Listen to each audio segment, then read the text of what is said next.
Right, Lord Wilson.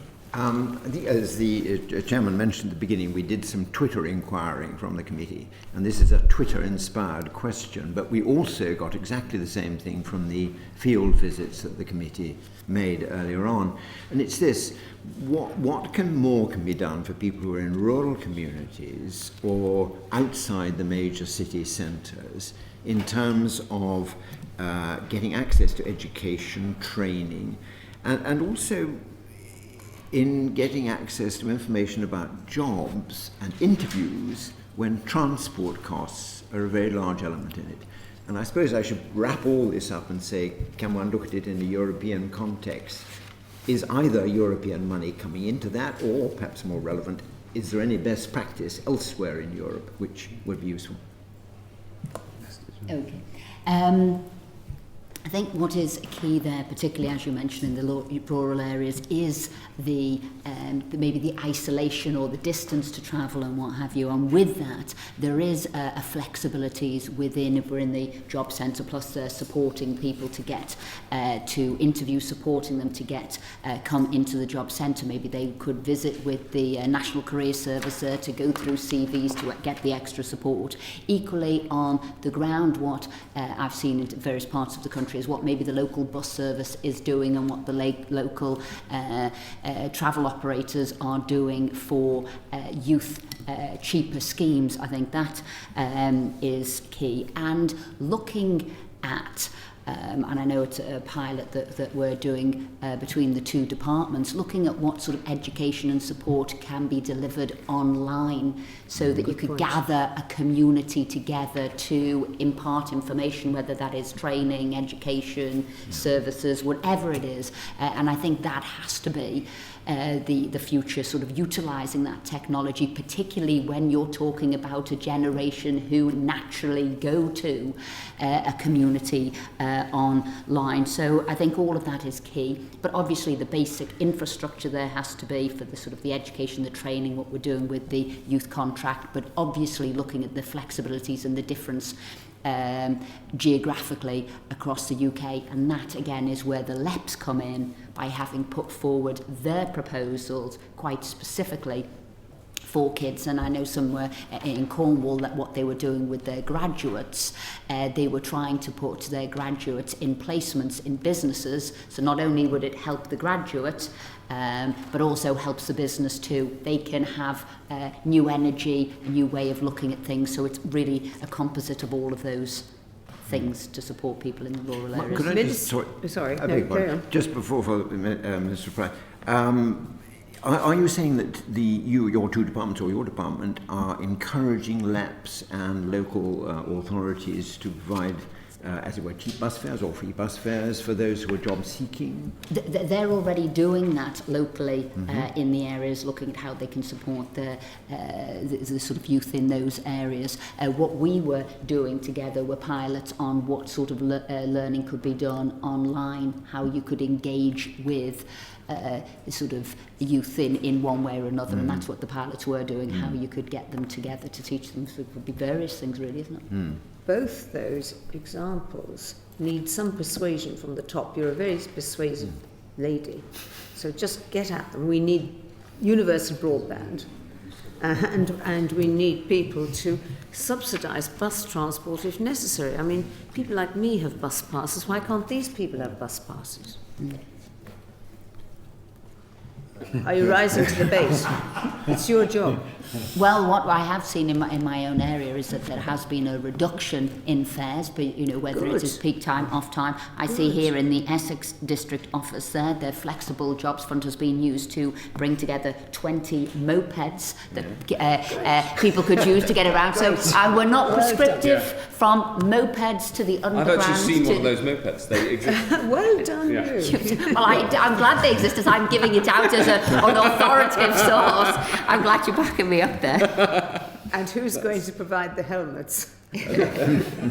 Right, sorry, Lord Wilson, I interrupted you in your question. Sorry, no, because all I'd say is I'd make an observation, which is that most workless people are in cities.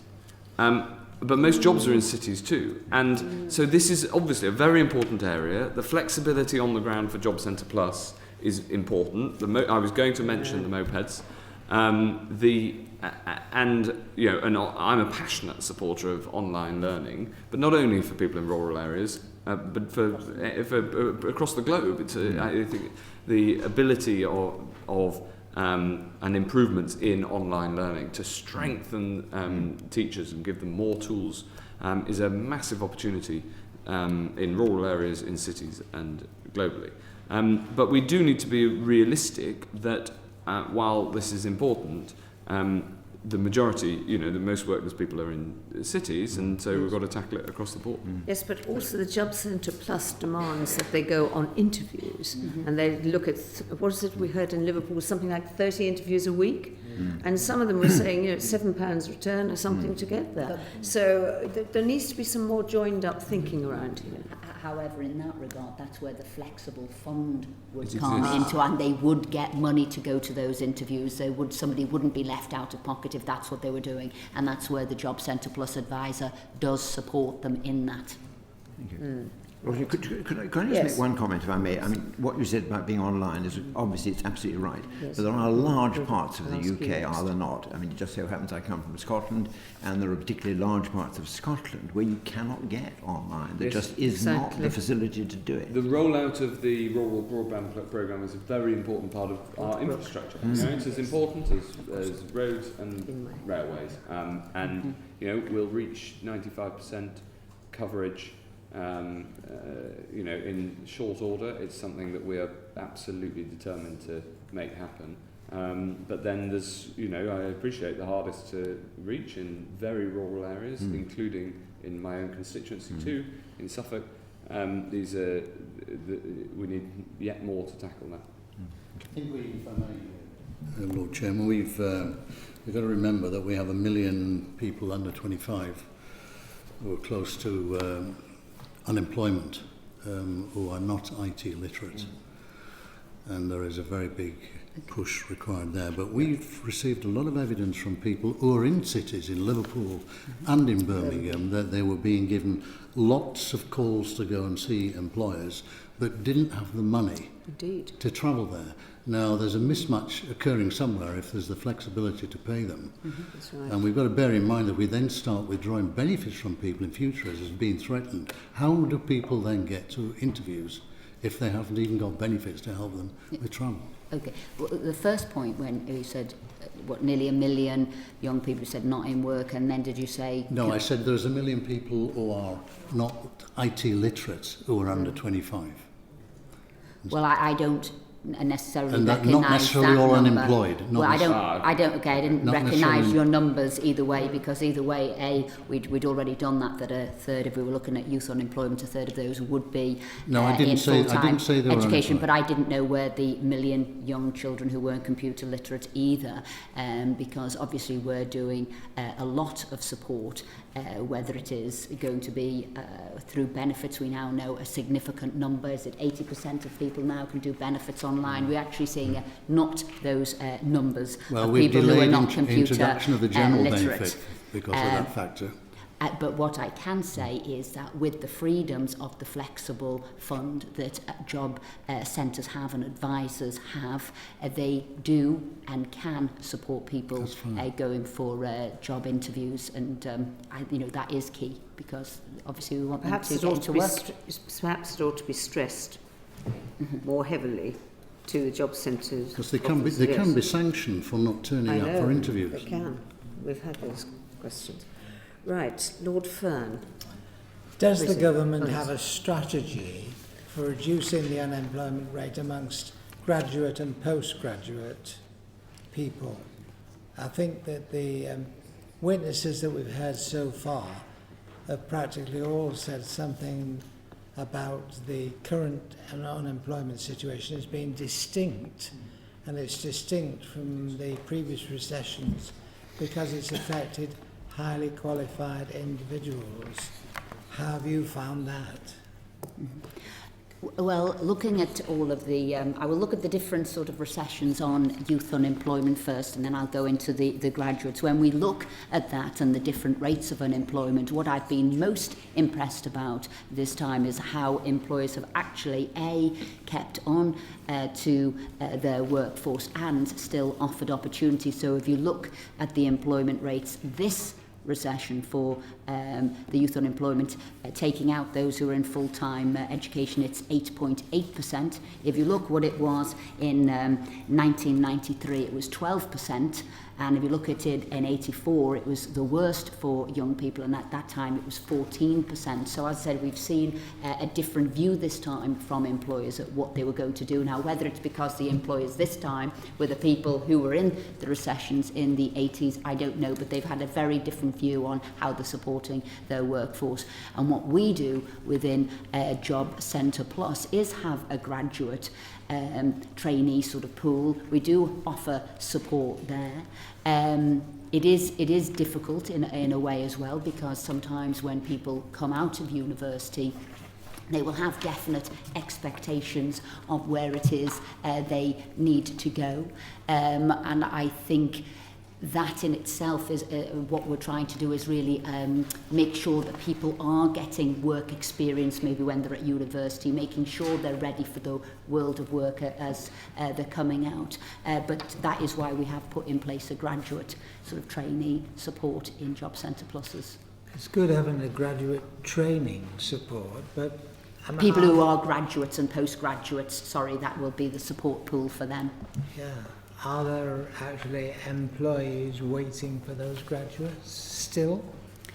Well, again, who I've been working with, and that's why it's an important part of my job to go out and meet not only the big employers but the small employers. And yes, they have got graduate opportunities that they're wanting to take on board, and we're selling that to them as something that could not only help their business but also help the young people who are coming out of university.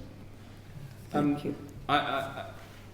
While recognising the the problem of any graduate becoming unemployed, it's true that in England we have a lower proportion of graduate unemployment than on average across the world, across the developed world. But also, and in some areas it's much higher. In Korea, a third of graduates are unemployed, whereas here it's more like 13%. So this is but even having said that, this is a challenge that we've got to address. There's what I was saying before about the link between education and employment and strengthening that. We kind of think of that in the context of schools normally when you first think of it, but actually it's just as important in universities and indeed in FE colleges, who are probably amongst the best in the of all different education institutions at linking work to employment, although they can still do more. And one of the positive benefits of the introduction of graduate tuition fees is that we're seeing signs that students are being more demanding of their course and more demanding in their choice of their course, so both when they're at university and we're thinking about where to go to university, to be clearer about what they're going to get out of it and how they're going to get a job out of it. And there's a drive in the business department to push universities to be more focused on the employment prospects and skills of their graduates. Andrew Whitty recently did an excellent report, which I recommend to you on this subject. Also linking in the value of business schools within universities to try to get business schools to support enterprise, not only in the classic sense of starting up businesses yourselves, but also so that students are more enterprising and therefore employable when they leave. So, university is a pure academic study at university is a wonderful and valuable thing. But increasingly, students are looking about how they're going to get a job afterwards, and policy is certainly pushing universities in that direction. So the government have got a strategy? We've got a strategy. It sounds like we've got a strategy both at the university level with the report, and you'd really need David Willits to get the full flesh on those bones, and I'm sure he'd be very happy to come. And also having a graduate stream within Job Centre Plus for those who do go on to benefits. Yes. The thing is that a lot of graduates don't go on to benefits if they're short of work, and so making sure they've got those their capability, knowledge, skills, and behaviour to be able to hold down a job is an important change. Lord Keika. Lord Chairman, are there any particular European schemes or initiatives that tackle this area of graduate unemployment? The stance you gave, it seemed to be worse than ours, so I couldn't answer that specifically, but... There's none that I'm aware of, but if there are, we will write to you. Thank you very much. It clearly is an area where we could deploy European Social Fund. Certainly our attempts to join up the different funds at local level might well lead to some interesting ideas, as we already see in Cornwall, about the graduate placement thing you mentioned. I'm expecting more ideas of that kind. I also think it partially links to the attempts to improve careers guidance, because, and this is, probably not evidence-based, but kind of a personal view. I left university at the height of a recession in '91 with a Latin degree, not very useful, but went for a year to work building a sewage works local to home. Now that wasn't a career choice, but actually I got a lot from that first experience of work, and I think there's a real issue if we let all graduates believe that the only answer for them is something in their niche degree area. So there's something about aspiration, attitude, that we need to make sure people understand that being in work, learning some of those skills in work is valuable. Lord Boswell, who's the overall chairman of the EU Select Committee, well, and he's only sitting in here just to see how we behave.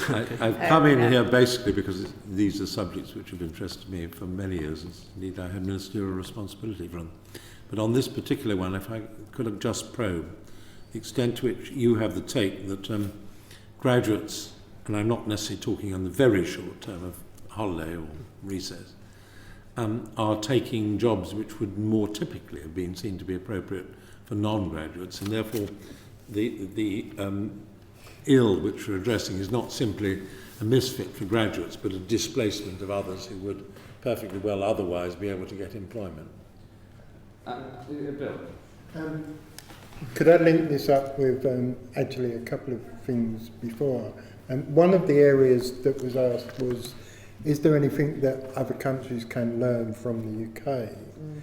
And actually, the evidence suggests that our welfare to work policies work quite well on an international level.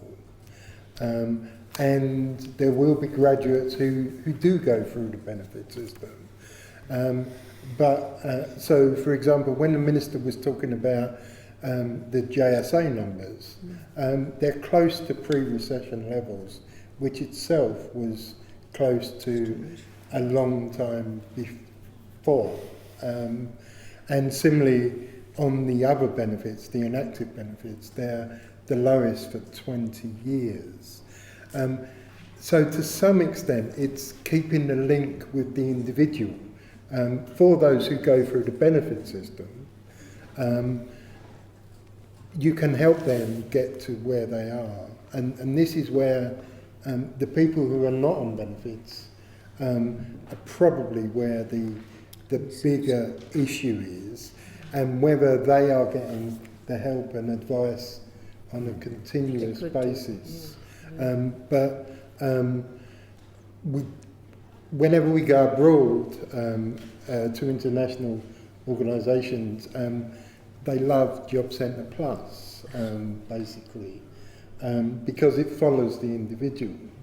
And then moving on to the point about displacement, there's not much evidence of displacement, because essentially it's about trying to find the job that suits you, and there's always a lot of jobs coming up all of the time, even if employment overall is falling, which is a point I made the last time, because people get older and retire and move jobs. So there's a lot of turnover, and it's actually matching the individuals and the jobs. The help for young people who are least able to help with that, I think, is quite important. Thank you. Lord Liverpool. We've heard quite a lot this afternoon about LEPs and the role they might be able to play in alleviating unemployment locally, but we have received a specific question from Twitter, so if I may, I'll ask it. Should local enterprise partnerships be encouraged to link courses, training and apprenticeship schemes to the local labour market demand? Yes. a simple answer there. I think that can fit into 140 characters. Yes, I think it would. I can claim the prize for having the most succinct answer to my question. Well, we only did Twitter for the first time last week, so we're finding our way around it, tweeting. Do you want to say about the theme that's been throughout the evidence? Because don't forget, they haven't got the yellow page for this lot. Because this was only given to us today. Yes, the evidence that we received between supporting the supply side of the labour market, e.g. the provision of education and training for young unemployed persons, versus the demand side, stimulating the labour market to offer more opportunities. That's the theme we received. There's also the question of whether such measures should be imposed centrally or localised. So the answer on the first one, which I think we covered at the start, is slightly boring from the ministers, which is both. But I think it's also blazingly obvious that it's both.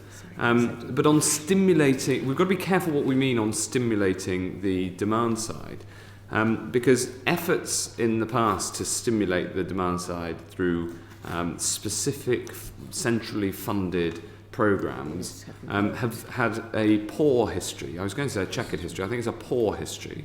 Actually, much better is to make it easier for businesses to employ young people, trying to remove some of the excess regulations which prevent businesses employing younger people. We've been taking steps to do that, being clear, for instance, that health and safety legislation applies to all people according to the risks, not according to age.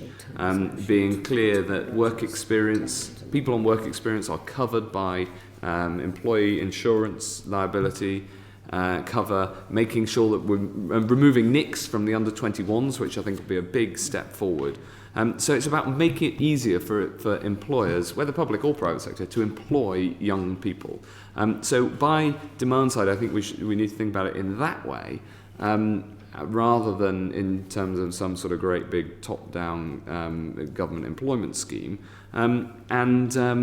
That links to whether things should be centralised or localised. We have a very clear approach in the skills and the whole education piece, which is to devolve funding, get it as close to the individual or the employer as possible, and then hold the decision maker, the institution that's providing the training, rigorously to account for their outcomes. Because there used to be an approach, which was abolished by my predecessor, that the director of the Skills Funding Agency would be able to direct. There would be more courses in business administration here and fewer courses in hairdressing there. And I can understand how this came about, because over time, when there's complaints about skills shortages, the minister would say, well, in that case, there's a skills shortage over there. Let's have fewer of these courses over there and more, and fill this skills shortage. But it becomes a bureaucratic nightmare and a very rigid system. And so we abolished huge swathes of those regulations and instead have a single adult skills budget, which providers can switch between different courses according to demand locally, and then we hold them rigorously, and they would say very strongly, I hope, to account for how well they deliver against that local demand. Thank you. And Mr. Gray earlier said that you were midway between doing some guidance notes on LEPs. I'm just wondering if you could tell us when those guidance notes or when that report will be coming out. So it's partly a continual process. So we've had a sounding board of individual LEPs in, I think it was about 3 weeks ago. We've got another session in February.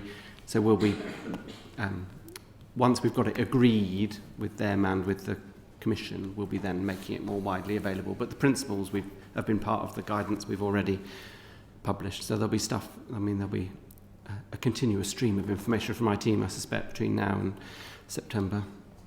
And I think the other thing, when I met with the LEPs to understand what they wanted to do locally, and they understood what Job Centre Plus was doing nationally, I think it is the coming together of the two, because when you see the sheer size and the volume of what Job Centre Plus and their staff and their advisors do, 24,000 across nearly 800 sites, taking 135,000 phone calls a day, helping 400,000 people a month, you can see the volume and size, and they're doing it incredibly well, hence a record number of people into employment. Last week, 280,000 people in a quarter, which was a record-breaking amount. So when you see that, you need that spine there running through the country of what they're doing. But what LEPs can do is what they can do right down on the ground locally for them, and you need the two meshed in. Yeah.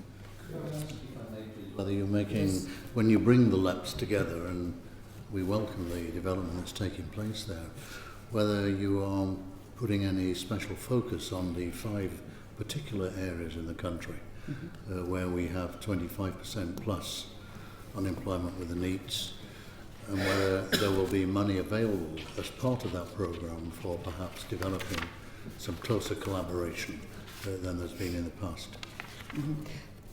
Yeah, so as you say, those areas are getting extra money, therefore we're working with them on kind of beefing up that part of their plan, making sure they've got clear plans for spending that part of the ESF allocation, because it needs to be spent more quickly than the rest.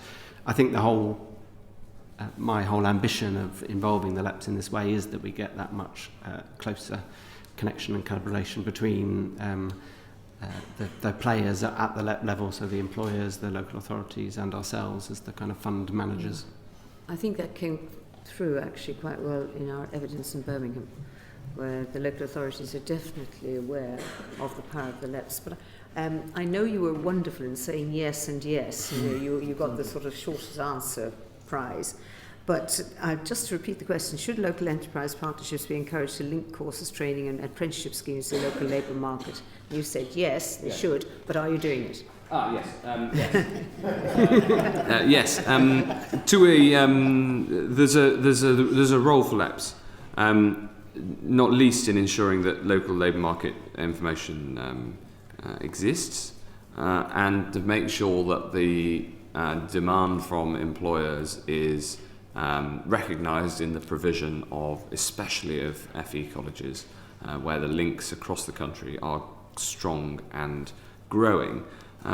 So there's no doubt about that. However, having said that, I'll put in a couple of caveats. The first is that a nationally demand-driven funding system is really important, so that if a small business doesn't know about the LEP, God forbid, but still wants an apprentice, I want them to be able to go onto the apprenticeship vacancy website, where 1.5 million young people a year apply for an apprenticeship, and I want them to be able to put up their vacancy and find an apprentice, and I don't frankly want me or the LEP to have anything to do with it. It's a flexible labour market, and that is brilliant.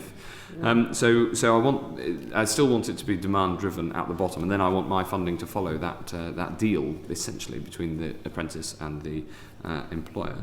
And the second point is about, on this link of courses, it is vital that we improve our vocational course structure in the UK, so there aren't this massive proliferation, 12,000 adult qualifications, more than 2,000 for 16 to 19-year-olds. And when we went through an exercise to introduce the tech back and say that qualifications which had the public sign-off, a letter saying that this would be valuable to an employee of mine, to me employing somebody, the sign-off of simply 5 companies, we reduced enormously the number of qualifications that we recognise at the age of 16 to 19, we call tech levels.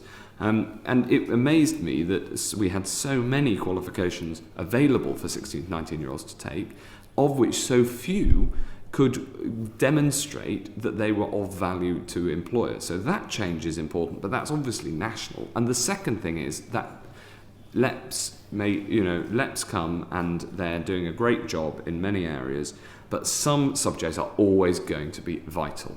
And if I could just stress maths, we're putting in huge efforts to require more maths, to increase the expectations of those. We've got this odd thing in this country where it's perfectly socially normal to say I can't do maths, and this is something that you don't find elsewhere in the EU. It's a cultural norm that I'd love to stamp out. Ending maths teaching for those who don't get a C at GCSE, don't get what's known as a level 2. At 16 is very early internationally, and we're now requiring you to continue till you're 18 and requiring you to stay in some form of education or training till you're 18 as well. We're improving the maths teachers. We're giving bonuses to graduates who come out and want to teach maths. We're putting in place CPD for maths. There's a huge focus on maths and maths in apprenticeships as well. And it brings me to a point about international collaboration, which is that Andreas Schleicher has said that the best protection against youth unemployment is to get a maths qualification. And that is, I think it's a very good way of putting it, and it's one reason why the spreading of best practice in maths is something we've certainly learned from EU partners, but also from the whole world. It's by spreading that sort of best practice that it's no surprise to me that Andreas Schleicher is known as the most powerful man in education, because he has absolutely no formal power, but he's impeccably persuasive. Fantastic. Lord Caker. So, Lord Chairman, do you think it's important that young people are involved in designing the solutions to tackle youth unemployment? And are you satisfied that we managed to do that at a local and national level, and that the views of young people are actually informing the development of policy at a European level?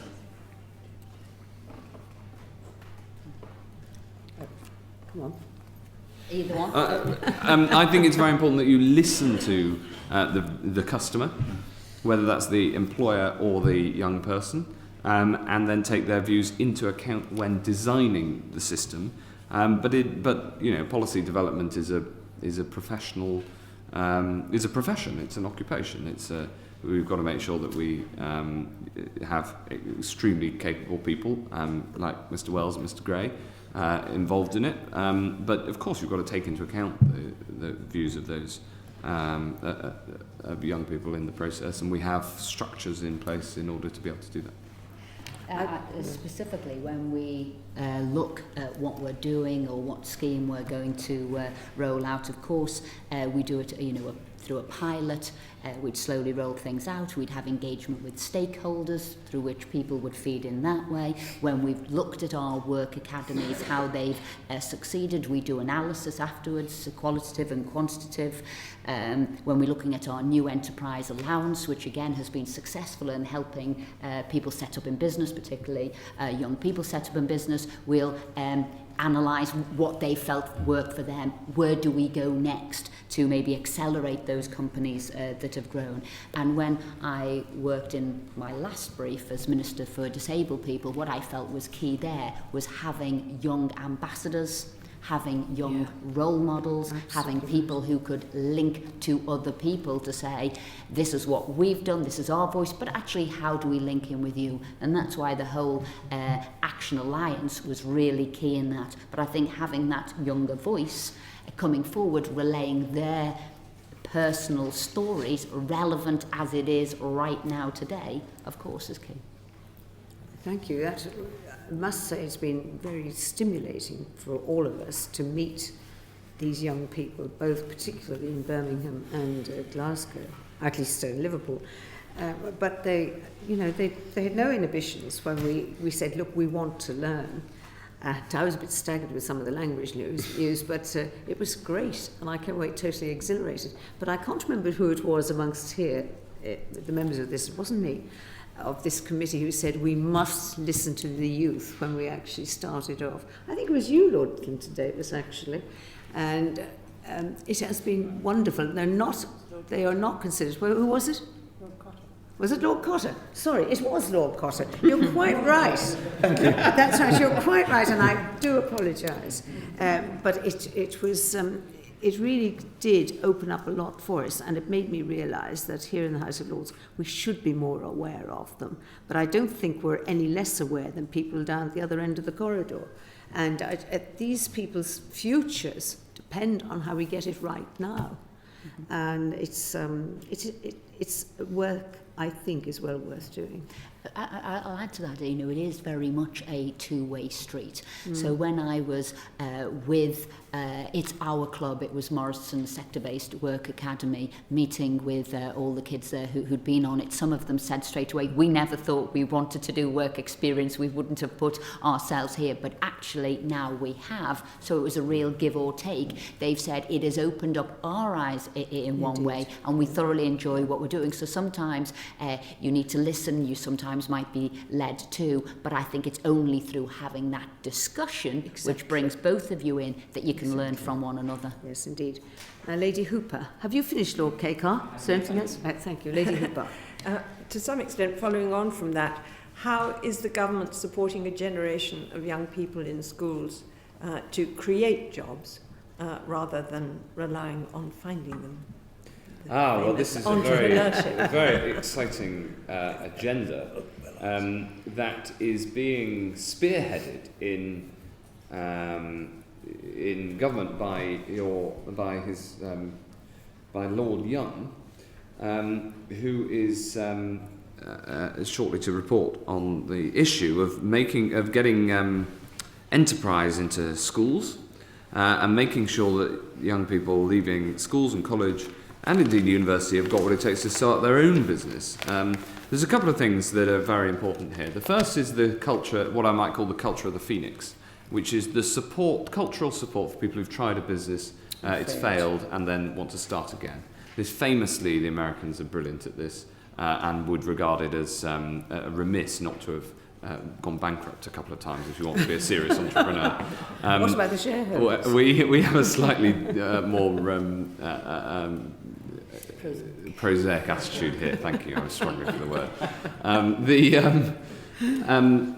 There are many schemes that are in place. Young Enterprise has been going for decades, and I commend it and its work. It's absolutely brilliant. And a key part of the Young Enterprise is making sure that there's a business mentor locally involved in the programme, which not only makes it gives it a degree of realism, but also makes sure there's sort of this informal training from somebody who themselves have done it. The second is we're introducing into the curriculum financial literacy, which is vital for starting any business, and making sure that there's financial literacy that's taught as part of the maths curriculum that hasn't existed before, and we're putting that in place. And the third, of course, is ensuring that the broader environment for enterprise is as welcoming as possible, making sure it's easy to take on your first employee, making sure that it's easy to register and start a business, widening access to angel finance, and the startup loans, which have been a huge hit, are flying off the shelf. We've just passed 12,000 startup loans, which have been going for just over a year. They were another initiative of your noble colleague Lord Young. So this is it's an area where there's a real vibe in the UK at the moment, and long may it be so. Thank you. Would you like to add anything to that? Just that when we're looking at the numbers of young people setting up in business, there was a much greater appetite for younger people to set up in business than maybe we'd seen in past generations, and whether that was sort of entry to the marketplace now was a lot easier because you could do something online from your bedroom than actually you'd need to setting up a business. And I think this is something that we could definitely try and drive forward, and again Lord Young was looking at that too. So the new enterprise allowance, which DWP have, is an important part of this for unemployed people, but from schools, the other thing I should say is that, linking this back to your last question in terms of peers listening to young people, the idea for the startup loans came from a young person talking to Lord Young, he's appropriately named for this, and they said to him, if I went to university, you would now be able to give me, on a really good basis, £9,000 a year for 3 years, and I wouldn't pay back a penny until I earned 21,000, and I would still only pay it off over a number of decades. I mean, these payment terms on student loans are about as good as you can get. And it's one of the reasons that, thankfully, participation is at a historic high, and the proportion of young people from disadvantaged backgrounds going to university is at record levels, but that's in parentheses. So Lord Young listened to somebody saying, why can't I have this for a start-up? £9,000 a year for 3 years on decent terms, that sounds great. And we worked it up, and the scheme is slightly different, reflecting the fact that money is going to be used for different purposes, and the payback starts immediately to make sure the cash flow and cash generating practices in good practice in business had started early. But it's a really good scheme that came from listening to young people. Great. And on that really happy note, we have another question, but what we'll do is that we'll write to you and see if you could answer it and give us some help. Sorry? Oh, Lord Hancock. From the Minister's point, are any European funding schemes possibly applicable to the programme you have just described? I have absolutely no idea. Yeah, I mean, certainly on ESF, again, one of the things we've signalled to LEPs is we'd be very interested to hear good ideas for encouraging self-employment and setting up businesses, and particularly supporting some of that business mentoring and so on. I'm expecting, again, good ideas to come forward. And I think that is the key thing for the LEPs proposals coming forward. It is what they think that works in their area that works with what we're doing national. So what's already done. So it has to be complementary, new but different, so you can put a whole host of things forward.